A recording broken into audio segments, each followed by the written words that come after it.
ஷபாஸ். இன்னைக்கு நம்ம பார்க்க போகிற ரெசிபி ராகி சேமியா. வாங்க எப்படி செய்யுதுன்னு பார்க்கலாம். அதுக்கு ஃபஸ்ட்டு ஒரு குண்டால தண்ணி எடுத்துக்கலாங்க. சேமியா பிரித்து உள்ளே வச்சுக்கலாம்.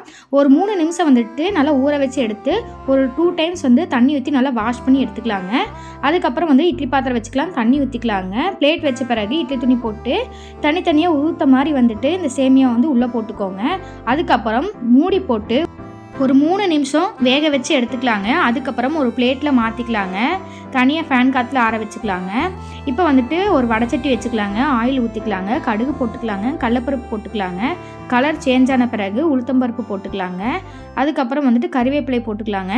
அதுக்கப்புறம் 2 பச்சை மிளகாய் கீறிட்டு சேர்த்திக்கலாங்க. பெரிய வெங்காயம் சேர்த்திக்கலாங்க. நல்லா வதக்கி விட்ட பிறகு சேமியாவை வந்துட்டு உதுத்து போட்டுக்கலாங்க. இப்போ நம்ம பொடி உப்பு சேர்த்திக்கலாங்க. நல்லா கலரி விட்டுக்கலாங்க. ட்ரையாக இருக்கிற மாதிரி இருந்தால் லைட்டாக தண்ணி தெளிச்சு விட்டுக்கோங்க. இப்போ தேவையான அளவு தேங்காய் துருவல் சேர்த்து ஹை ஃப்ளேமில் வச்சு ஒரு 2 நிமிஷம் நல்லா கலரி எடுத்தால் நம்மளோட சுவையான ராகி சேமியா ரெடி ஆயிடுச்சு. வாங்க சாப்பிட்லாம்.